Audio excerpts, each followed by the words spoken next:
Marami pong storage tank dyan. Isa, dalawa, tatlo, apat. Fish tank stainless, bali dalawa. Wala po itong linya ng PPR pipe.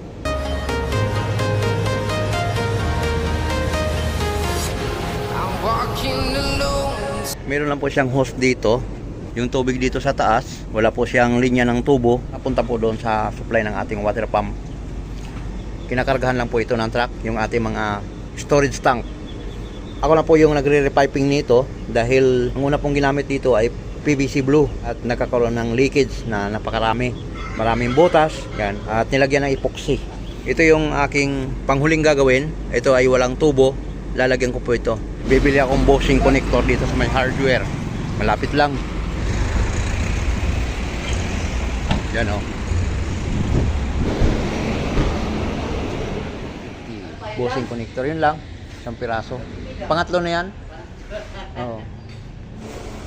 Okay.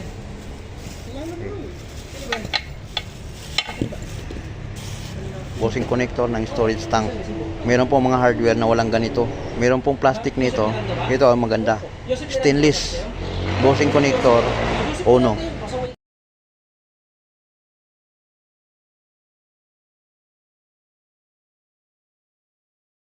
Ayos, tapos na.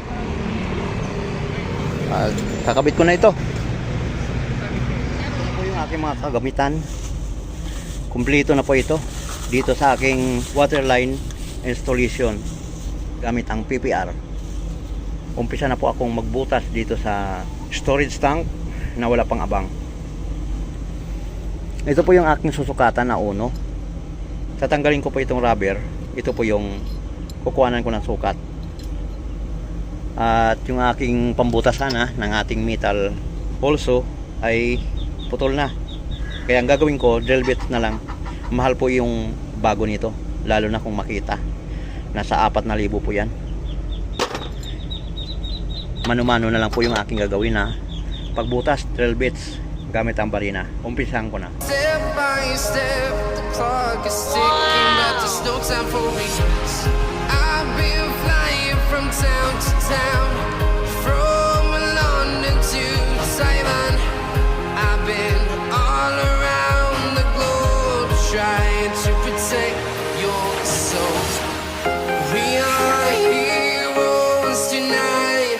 We will fly above the sky. We are heroes tonight. Nakita nyo naman po yung mga butas na yan. Subalit datapwat, pero na pong stainless dyan na makapal sa ibabaw o sa loob ng ating tangke. Naka-epoxy na rin po yan. Aakyat po ako doon sa taas para magupit yung stainless.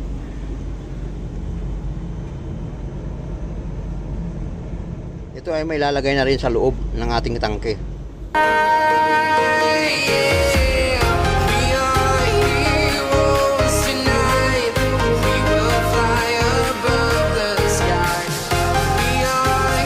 Gugupitin ko ng gunting.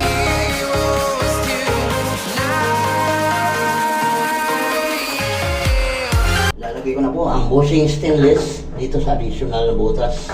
Ilalagay ko naman yung lock sa ilalim.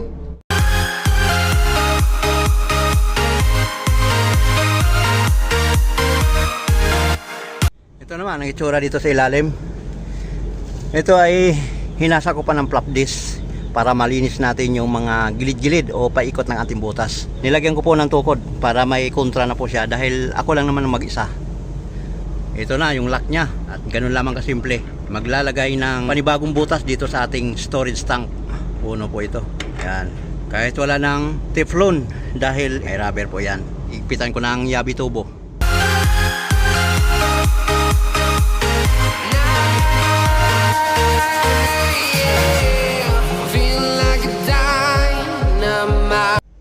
PPR male adapter 3-port. Lalagyan muna ng teflon na 3-port. Ready to explore right up in the sky. I need you to listen, I need you to hear. Inubos ko na lang 10 ikot ng ating teflon na ilalagay. Don't show any fear. I've been flying from town to town, from London to Taiwan. I've been all around the globe trying to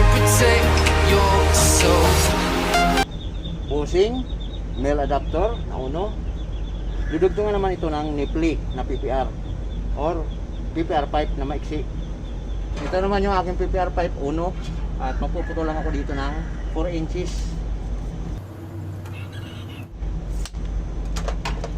Gamit ang cutter.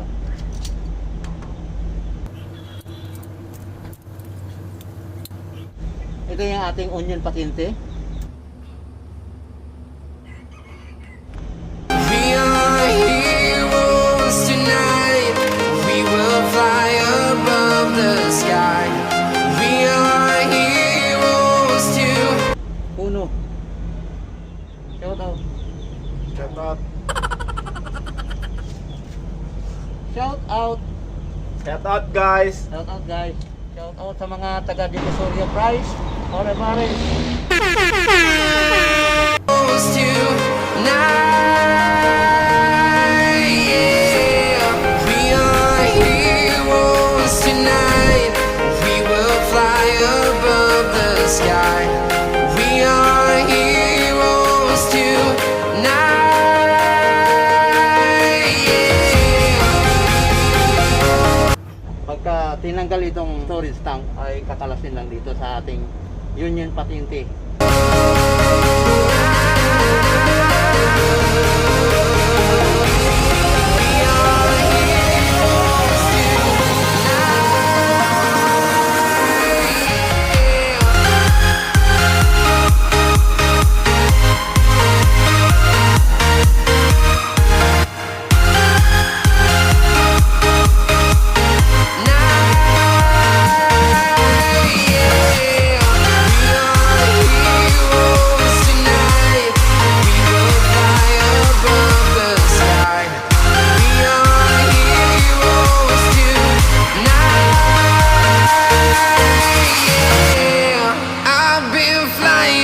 Town to town, from London to Taiwan, I've been all Ito na mga abang dito na media, 1 by 1/2 na T. Ito ay para sa gripo. Lalagyan ko po ito dito ng gripo dahil ay labahan at liguan itong area na ito sa ilalim ng tangke. Ito yung ating faucet na ilalagay dito. Lalagyan ito ng coupling.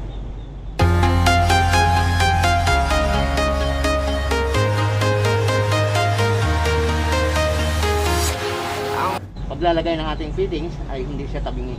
empty. The only thing I can see is my Mayroon pong araw sa nakadireksyon yung tubig papunta. Ito ay para papunta sa gripo, palabas. I'm walking alone, the streets are empty. The only thing I can see is my own silhouette. I'm getting stronger, step by step. The clock is ticking, but there's no time for regrets. I've been flying from town to town, from London to Taiwan. I've been all around the globe, trying to protect your soul. We are heroes tonight. Ayos na po yung installation ko dito. Ngayon, babalikan natin yun dun sa taas. Ipuksyan ko pa po yun para sigurado tayong walang leakage. Maglalagay naman ako ng epoxy dun sa aking nilalagay na bushing stainless sa may loob ng tangke. Around the globe, trying to protect your soul. We are heroes Lalagyan po natin ng epoxy panigurado. At ako doon sa ibabaw ng tangke. tonight. We will fly above the sky. We are heroes tonight. Ang ganda ng pagkalagay ng bushing stainless dito sa loob ng ating storage tank. At yan, tagiliran na yan para siguradong walang leakage. Lalagyan po natin ng marine epoxy. We are heroes tonight. Yan, meron akong tubig. Sausaw natin itong kamay para hindi dumikit yung ating marine epoxy. Yan o, yung ating nilagay na bushing stainless. Ang halaga po nito ay 450. Heroes tonight.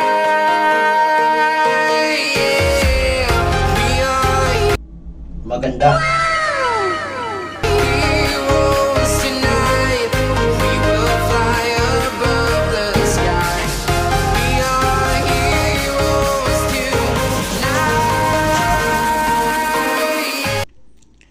Meron po tayong union patente na uno malapit sa pressure tank at meron naman po tayong check valve na uno. Ang direksyon po ng arrow, papunta lang po siya sa pressure tank. Dito naman po tayo sa water pump. Ito po yung tamang installation ng ating water line. Meron po tayong priming na may gate valve. Dito naman po sa ating linya ng inlet at outlet, meron po itong tig-iisang union patente. Itong tubo na ito yung nanggagaling doon sa nakahigaan na storage tank. Dito ko po siya na ilalagay sa labas para hindi po umapaw yung dalawang stainless na tangke. Dahil ang direction po dyan sa check valve na yan ay palabas lamang ang tubig. Hindi po pwedeng pumasok dahil po doon sa flapper ng ating check valve. Sa bawat storage tank naman ay mayroon po itong kanya-kanyang sariling gate valve. Sa dalawang stainless storage tank ay mayroon po itong kanya-kanyang gate valve. Ang aking ginagamit ng mga fittings, ang una ay Bossing stainless na uno. Ang kasunod naman ay PPR male adapter na uno. Sinundan naman po ito ng union patente. Nagkaroon naman po ako dito ng PPR coupling reducer 1/3/4. At nilagyan ko naman po ito ng PPR gate valve na 3/4. Tapos na po yung aking ginagawa sa plumbing at ngayon naman ang aking gagawin ay yung pagmamason.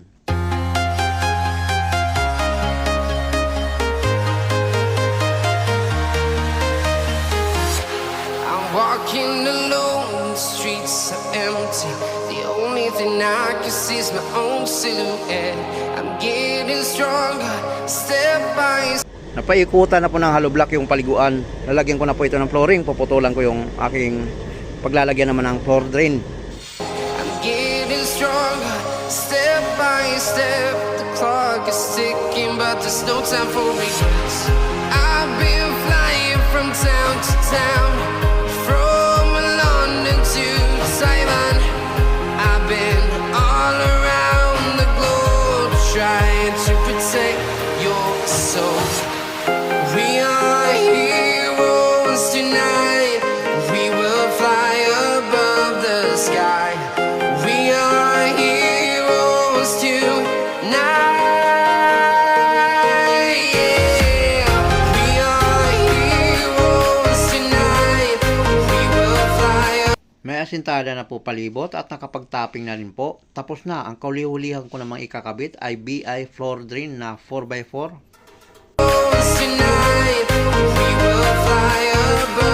Katapos ng plumbing, water line, installation. At dito nagmamason, dito sa paliguan. Meron ng strainer doon, ang tubo ko ay D3 para iwas bara. Yung gripo na yon, may pressure yan. Dumadaan yan doon sa pressure tank at gusto pa nang gumagamit kahit hindi naman dar yung motor, may tubig pa rin siya para makatipid sila sa kuryente. Ang susunod ko naman ay yung dagdag tibay dito sa mga nabulok ng bakal gamit ang angle bar 1/4/2.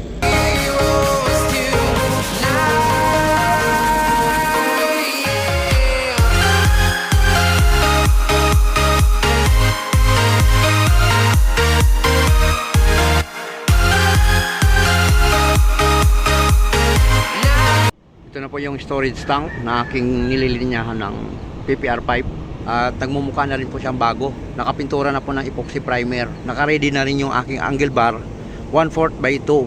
Dadagdag na support dito. Yan. Dahil bulok na po yung si channel na pinagpapatungan ng storage tank.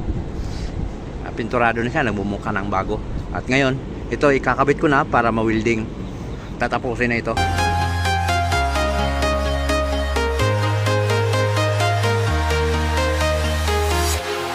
Walking alone, the streets are empty. The only thing I can see is my own silhouette. I'm getting stronger, step by step. The clock is ticking, but there's no time for regrets. I've been flying from town to town, from London to Taiwan. I've been all around the globe trying to protect your soul. Please like and subscribe to Mr. Valdemar channel.